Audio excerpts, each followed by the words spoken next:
মাহে রমাদানের এত ফজিলত কেন? আমাকে যদি প্রশ্ন করেন রমজান মাসের এত ফজিলত কেন, আমি এক কথায় অ্যান্সার করব, রমজান মাসের ফজিলতের মূল কারণ হচ্ছে মহাগ্রন্থ আল কোরআনুল কারীম। এই কোরআনের কারণে আল্লাহ রাব্বুল আলামিন রমজান মাসের এত এত ফজিলত বাড়িয়ে দিয়েছেন। কোরআন হচ্ছে মর্যাদার পরশ পাথর। কোরআন হচ্ছে মর্যাদার পরশ পাথর। কোরআনের সংস্পর্শে যা কিছু আসবে, শুধু মানুষ নয়, কোন বস্তু, কোন জিনিস যদি কোরআনের ছোঁয়ায় আছে, কোরআনের সংস্পর্শে আসে, আল্লাহ রাব্বুল আলামিন ওই বস্তুটাকেও দামি বানায়া দেন। সুবহানাল্লাহ। কোরআন নাজিল হয়েছে লাইলাতুল কদরে। লাইলাতুল কদরে কোরআন নাজিল হয়েছে। কোরআনের ছোঁয়া পেয়েছে লাইলাতুল কদর। এজন্য লাইলাতুল কদরের ঘোষণা কি? লাইলাতুল কদরি খায়রুম মিন আলফি শাহরিন। এই লাইলাতুল কদরকে আল্লাহ রাব্বুল আলামিন হাজার মাসের চেয়ে শ্রেষ্ঠ করে দিয়েছেন।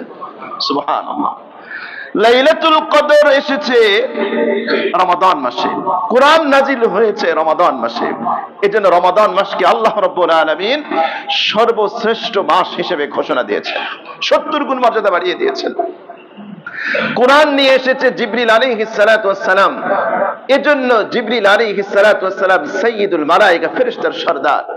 কোরআন নাজিল হয়েছে আখিরি জামানার পয়গম্বর মুহাম্মদুর রাসূলুল্লাহ সাল্লাল্লাহু আলাইহি ওয়াসাল্লামের উপরে। এজন্য মুহাম্মদ সাল্লাল্লাহু আলাইহি ওয়াসাল্লাম সাইয়্যিদুল মুরসালিন, সমস্ত নবী এবং রাসূলদের সরদার। কোরআন নাজিল হয়েছে মক্কায়, এজন্য মক্কার এত ফজিলত। কোরআন নাজিল হয়েছে মদিনায়, এজন্য মদিনার এত ফজিলত, এত ফজিলত। আমি ছোট্ট একটা এক্সাম্পল দেই। কাঠের একটা টুকরা, আপনার বাসায় অনেক দামি দামি ফার্নিচার আছে, সেগুন কাঠ, বার্মেটিক সেগুন বা আরো যত দামি ফার্নিচার আছে, জীবনে কোনোদিন আপনি এই ফার্নিচারটা চুমুও খান না, বুকেও লাগান না। নিজের দামি কাপড় দিয়ে কখনো ময়লা পরিষ্কার করেন না, করেছেন? কেউ বলতে পারবেন যে আবেগ আপ্লুত হয়ে আমি ফার্নিচারটা জড়িয়ে ধরে চুমু খেয়েছি?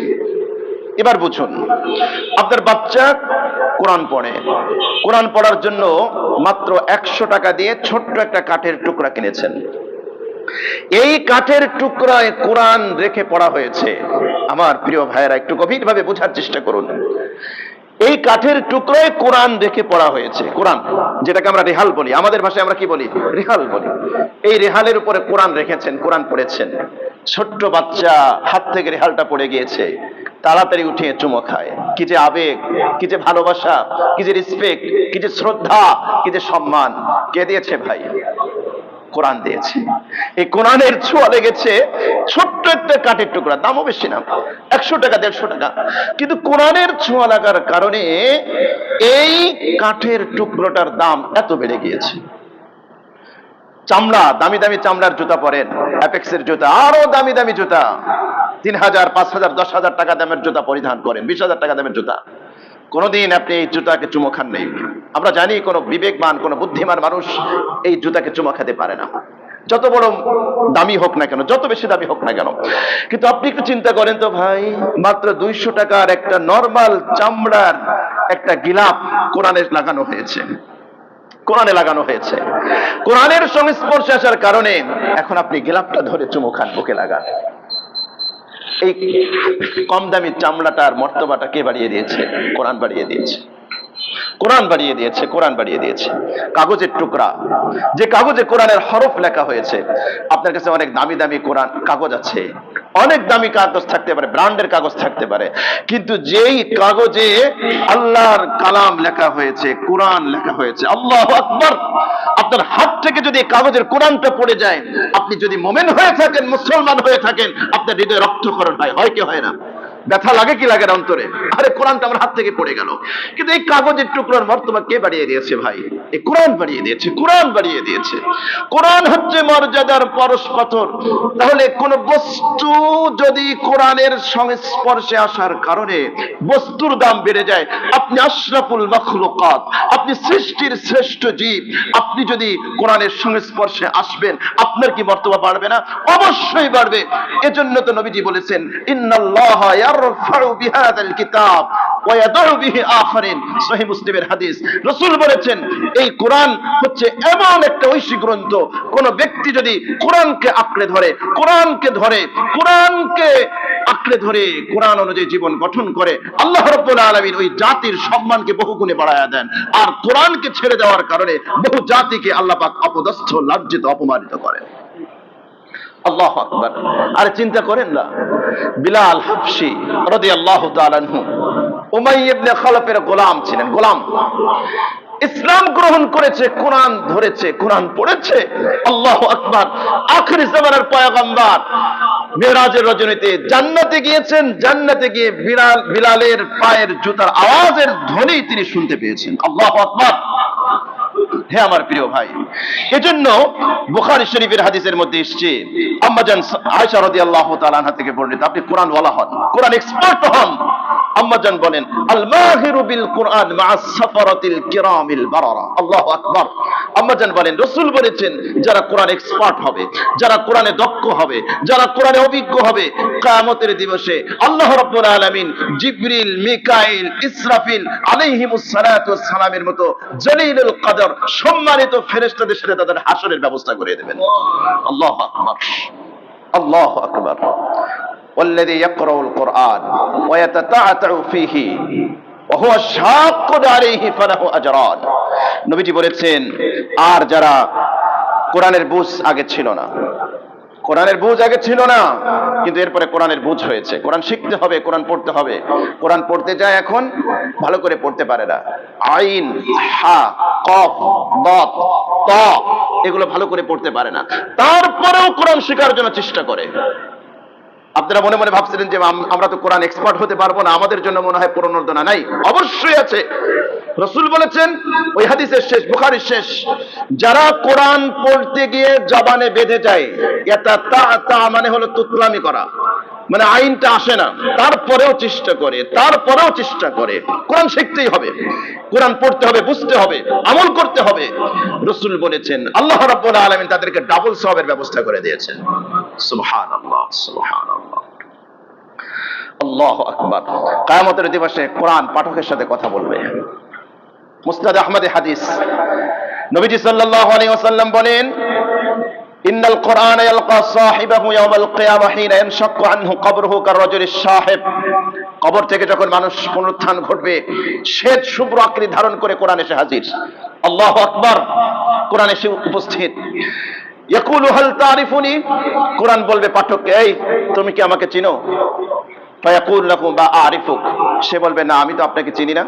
ফায়াকুল আনা সাহিবুকাল কোরআন আল্লাযী আজমাতুকা ফিল হাওয়াজির ওয়া আসহারতু লাইলাক, আমি তোমার ওই সাথী কোরআন, যে কোরআনের বিধান পালন করতে গিয়ে রমজান মাসে আমি তোমাকে পানি থেকে দূরে রেখেছিলাম, তোমার কণ্ঠনালী শুকনা হয়েছিল, আমার কারণে, আমার বিধান পালন করার জন্য তুমি কষ্ট করেছো, আর আমাকে শেখার জন্য তুমি বহু রাত জাগ্রত থেকেছো। আপনারা কল্পনাও করতে পারবেন না একজন হাফেজে কোরআন, কোরআন হিফজ করার জন্য, মেমোরাইজ করার জন্য কত রাত তাকে নির্ঘুম কাটাতে হয়েছে। আপনি যখন শেষ রাত্রে ঘুমান, হেফজখানায় গিয়ে দেখবেন ওই ছোট্ট ছোট্ট বাচ্চারা শেষ রাত্রিতে উঠে তারা একেবারে নিবেদিত প্রাণ হয়ে কোরআন মুখস্থ করে। এই দেখেন, সেটাই বলছে, ওয়াসহারতু লাইলাক, আমি তোমাকে রাতের বেলা ঘুমাতে দেই নাই, তোমাকে আমি জাগ্রত রেখেছিলাম। দুনিয়ার অন্য মানুষ ঘুমাচ্ছিল, কিন্তু আমি তোমাকে জাগ্রত রেখেছিলাম। ওয়া ইন্না কুল্লা তাজিরিন মিন ওয়ারাই তিজারাতিহি ওয়া আনতাল ইয়াওমা মিন ওয়ারাই কুল্লি তিজারাতিন, প্রত্যেক ব্যবসায়ী ব্যবসা করে লাভবান হয়, তুমি কোরআনকে ধারণ করার জন্য তুমি সময় ব্যয় করেছো, আজকে তুমি লাভবান হবা। কি লাভবান হবা? আল্লাহু আকবার। ক্বালা ফায়ুতাল মুলকা বিয়ামিনি ওয়াল খুলদা বিশিমালি, তখন এই ব্যক্তিকে আল্লাহ রাব্বুল আলামিন কি পুরস্কার করবেন? ফায়ুতাল মুলকা বিয়ামিনি, আল্লাহ রাব্বুল আলামিন, মুলক মানে রাজত্ব। আল্লাহ সুবহানাহু ওয়া তাআলা যারা কোরআন পড়বে, কোরআন শিখবে, কোরআন অনুযায়ী জীবন গঠন করবে, কোরআনকে মহব্বত করবে, কোরআনকে ভালোবাসবে, রাসূল বলেছেন এই ব্যক্তিকে আল্লাহ রাব্বুল আলামিন জান্নাতের রাজত্ব দিয়ে দিবেন। সুবহানাল্লাহ। ফায়ুতাল মুলকা বিয়ামিনি, ডান হাতে রাজত্ব দিয়ে দেবেন। তো রাজত্ব তো ক্ষণস্থায়ী, ভাবতে পারে যে এই রাজত্ব মনে হয় ছিনিয়ে নেওয়া হবে। আল্লাহু আকবার, ওয়াল খুলদা বিশিমালি, আর বাম হাতে এই রাজত্বের স্থায়িত্বের পরোয়ানা আল্লাহ রাব্বুল আলামিন লিখে দিবেন। সুবহানাল্লাহ, সুবহানাল্লাহ। ওয়া ইউদাউ আলা রাসি তাজুল ওয়াকার, আর তার মাথার উপরে, তার মাথায় একটা সম্মানের মুকুট পরিয়ে দেওয়া হবে। ওয়া ইউকসা ওয়ালিদাহু হুল্লাতাইন, এই সাহিবুল কোরআন, কোরআনের অভিজ্ঞ, কোরআনের আলেম, কোরআনের এক্সপার্ট, তার পিতামাতাকে দুইটা কাপড় পরিধান করিয়ে দেওয়া হবে। ওয়ুকসা, পরিধান করা দেওয়া হবে, ওয়ালিদাহু, তার পিতামাতাকে, আল হুল্লাতাইন, দুইটা কাপড়। লা ইয়াকুমু লাহুমা আহলুদ দুনিয়া, তামাম দুনিয়ার সমস্ত সম্পদ দিয়ে এই দুইটা কাপড়ের মূল্য পরিশোধ করা যাবে না। সুবহানাল্লাহ বলবেন না? আল্লাহু আকবার। এটা জান্নাতের হিসাব ভাই, দুনিয়ার হিসাব দিয়ে এটা মেলানো যাবে না। ফায়াকুলানে বিমা কুসিনা হাজা, পিতামাতা খুশি হয়ে বলবে, রব্বুল আলামিন কোন আমলের কারণে এই সম্মান, কিসের কারণে লক্ষ লক্ষ কোটি কোটি মানুষের মধ্য থেকে ডাক দিয়ে আপনি আমাদেরকে এই কাপড় পরালেন, কারণ কি? কি কারণ? ও বিমা কুসিনা হাজা, কেন পরালেন? ফায়াকালু বিআখযি ওয়ালাদিকুমাল কুরআন, জবাব দেওয়া হবে, তোমাদের সন্তান কোরআন শিখেছিল, এজন্য আজকে কিয়ামতের দিবসে তোমাদেরকে এই সম্মানে ভূষিত করা হয়েছে। সুবহানাল্লাহ, সুবহানাল্লাহ। এরপরে বলা হবে, ইকরা ওয়াসআদ ফি দারাজিল জান্নাতি ওয়া গুরাফিহা, তুমি তিলাওয়াত করো আর জান্নাতের প্রাসাদে আরোহণ করতে থাকো। হে আমার প্রিয় ভাই, কোরআন হচ্ছে মর্যাদার পরশ পাথর। রমাদানের সাথে কোরআনের গভীর সম্পর্ক, রমাদানের সাথে কোরআনের গভীর সম্পর্ক। যেখানে রমাদান সেখানে কোরআন। শাহরু রমাদান আল্লাযী উনজিলা ফীহিল কোরআন, কোরআনের মাহাত্ম্য কি, বৈশিষ্ট্য কি? লাউ আনজালনা হাযাল কুরআন আলা জাবালিন লারাআইতাহু খাশিআম মুতাসাদ্দিআম মিন খাশিয়াতিল্লাহ। আল্লাহ বলছেন, কোরআন যদি আমি পাহাড়ের উপর নাজিল করতাম তাহলে আপনি দেখতেন এই পাহাড় চৌচির হয়ে যেত, আল্লাহর ভয়ে ফেটে টুকরো টুকরো হয়ে যেত। আল্লাহু আকবার। সেই কোরআন আল্লাহ রাব্বুল আলামিন আমাদেরকে দিয়েছেন। কোরআনের মজা তো আমরা বুঝি না, কোরআনের স্বাদ আমাদের ভিতরে নাই। মক্কার পত্তলিকরা পর্যন্ত চুরি করে করে রাসূল করিম সাল্লাল্লাহু আলাইহি ওয়াসাল্লামের তিলাওয়াত শুনতো। আবু জেহেলের নাম শুনছেন? আবু জেহেল, আবু সুফিয়ান, আখনাস, সিরাত ইবনে হিশাম, প্রথম খণ্ড 278 279 পৃষ্ঠায় পাবেন ঘটনা। তিনজন লিডার, আবু জেহেল, আবু সুফিয়ান তখন ইসলাম গ্রহণ করেন, আখনাস, তিনজন। মক্কাবাসীদের সংসদের নাম ছিল দারুন নাদওয়া। আমাদের যেরকম সংসদ আছে, ওদের একটা সংসদ ছিল, নাম হলো দারুন নাদওয়া। দারুন নাদওয়ায় আইন পাস হয়েছে, কেউ মুহাম্মাদের কোরআন শুনতে পারবে না। কেন? কোরআনের মধ্যে এমন জাদু আছে, কোরআনের এমন অলংকার আছে। ওরা যেহেতু আরবি ভাষাভাষী ছিল, ওরা বুঝতো শুধুমাত্র কোরআন তেলাওয়াত শুনে শুনে হাজার হাজার মানুষ মুসলমান হয়ে যাচ্ছে, এজন্য কোরআনের কাছ থেকে দূরে রাখতে হবে। আইন পাস হয়েছে, ঠিক আছে। আল্লাহ রাসূল সাল্লাল্লাহু আলাইহি ওয়াসাল্লাম তাহাজ্জুদের নামাজ যখন পড়তেন একটু একটু উঁচু আওয়াজে তেলাওয়াত করতেন। হঠাৎ একদিন এদের বাড়ি তো আশেপাশে ছিল, আবু জেহেল, তারপর আবু সুফিয়ান, আখনাস, তিনজনের বাড়ি আল্লাহ রাসূলের ঘর থেকে বেশিটা দূরে ছিল না। তো আবু জেহেল চিন্তা করলো, যাই দেখি মুহাম্মাদের কোরআন একটু শুনে আসি। শেষ রাতে এসে হাজির আবু সুফিয়ান। লম্বা ঘটনার আমি সারসংক্ষেপ শোনাচ্ছি আপনাকে। আবু জেহেল এসে হাজির, আবু সুফিয়ান এসে হাজির, আখনাস এসে হাজির, তিনজনে কোরআন তেলাওয়াত শুনতেছে। যখন ফর্সা হয়ে গিয়েছে, একজন আরেকজনের সাথে দেখা। কি ব্যাপার, তুমি এখানে এসছো কেন? আবু জেহেল বলে, আবু সুফিয়ান, ব্যাপার কি, তুমি এখানে কেন? আবু সুফিয়ান বলে, আবু জেহেল, তুমি এখানে কেন? আখনাস জিজ্ঞেস করে, তুমি এখানে কেন? কোনো জবাব নেই। কেন ছুটে এসেছে ভাই?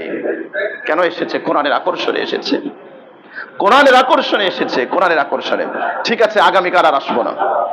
দ্বিতীয় রাত এসেছে, তৃতীয় রাত, 3 দিনের কথা সিরাত ইবনে হিশামে এসেছে, তাফসীর ইবনে কাসিরের মধ্যে ঘটনা উল্লেখ করা হয়েছে। 3 জন 3 দিন দেখা হয়েছে মুখোমুখি, এরপরে আর আসে নাই। আখনাস সে গিয়ে আবু জেহেলকে জিজ্ঞেস করছে, আচ্ছা বলো তো দেখি, দিনের বেলা তুমি মুহাম্মাদের বিরোধিতা করো, কোরআনের বিরোধিতা করো, কিন্তু রাতের বেলা চুপি চুপি কোরআন শুনতে যাও কেন? কাহিনীটা কি? আমাকে বলো, আমি কাউকে বলবো না। আবু জেহেল বলতেছে, তুমি ভালো করে জানো, বনু হাশিমদের সাথে আমাদের শত্রুতা অনেক পূর্ব থেকে চলে আসছে। তারা যদি 10 টাকা সাদাকা করে, আমরা 20 টাকা করি। তারা বাইতুল্লাহ 100 টাকা দিলে আমরা 200 টাকা দেই। তারা 10 জন মিসকিন খাওয়ালে আমরা 20 জন খাওয়াই। এটা তোমরা ভালো করে জানো।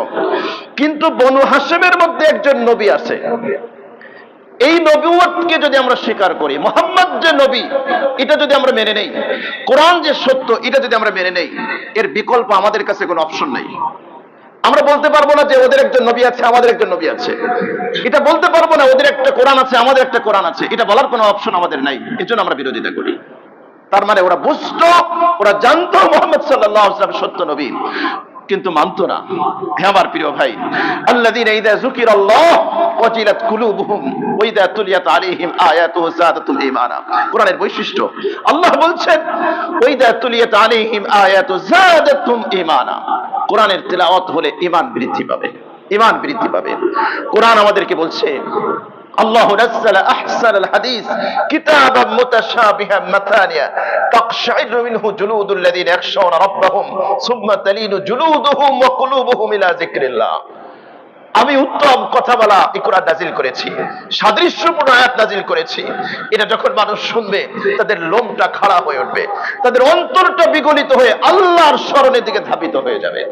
আল্লাহু আকবার। এটা মুসলমানের মুমিনের পরিচয়, এটা মুমিনের পরিচয়। আপনার অন্তরটা যদি কোরআন তেলাওয়াত শুনে এমন হয়, আমি আপনাকে ওয়েলকাম জানাই ভাই, আমি আপনাকে ওয়েলকাম জানাই যে আপনি মুমিন, আপনি মুসলমান সার্টিফিকেট আল্লাহ দিচ্ছেন। আর যদি কোরআন তেলাওয়াত শুনে আপনাকে ভিতরে আরো কোরআনের প্রতি আপনার বিদ্বেষ হয়, আমি বলবো প্রিয় ভাই আপনার অন্তরের চিকিৎসা করান, আপনার অন্তরের চিকিৎসা করানো দরকার। কোরআনের প্রেসক্রিপশন দিয়ে কোরআনের আয়নায় নিজেকে একটু যাচাই করেন, একটু দেখেন, একটু কোরআনের সামনে নিজেকে দাঁড় করান। হে আমার প্রিয় ভাই, আমার মেসেজ হচ্ছে রমাদান মাস, রোজা শুরু করেছেন, কোরআন শুরু করেন, কোরআন শুরু করেন। বিশুদ্ধ তিলাওয়াত করতে পারেন না, তিলাওয়াত শেখার জন্য কোর্স কমপ্লিট শুরু করেন। কোরআন জীবনে একবার শুরু থেকে শেষ পর্যন্ত পড়ে দেখলেন না, আপনার প্রিয়তমা স্ত্রী একটা চিঠি দিলে 100 বার পড়েন। আর আল্লাহ আপনার কাছে একটা বার্তা পাঠিয়েছে, একটা চিঠি পাঠিয়েছে, একটা কোরআন পাঠিয়েছে, জীবনে একটিবার শুরু থেকে শেষ পর্যন্ত তাফসীর ব্যাখ্যা পড়ার সুযোগ হলো না। আহা, কি জবাব দিবেন প্রিয় ভাই? কেমিস্ট্রি পড়লেন, ফিজিক্স পড়লেন, আরো যত কঠিন সূত্র পড়লেন, কিন্তু কোরআনটা বুঝলেন না, কোরআনটা পড়লেন না। এজন্য প্রিয় ভাই আমরা কি আল্লাহর কাছে একটা কমিটমেন্ট করতে পারি? আল্লাহ আগামী রমাদান পর্যন্ত অন্তত পক্ষে একবার কোরআনের অর্থ শেষ পর্যন্ত পড়বো, নিয়ত করতে পারি না ভাই? পারি তো ইনশাআল্লাহ? ইনশাআল্লাহ। আল্লাহ রাব্বুল আলামিন আমাদেরকে তৌফিক দান করেন। আমিন। ওয়া আখিরু দাওয়ানা আলহামদুলিল্লাহি রাব্বিল আলামিন।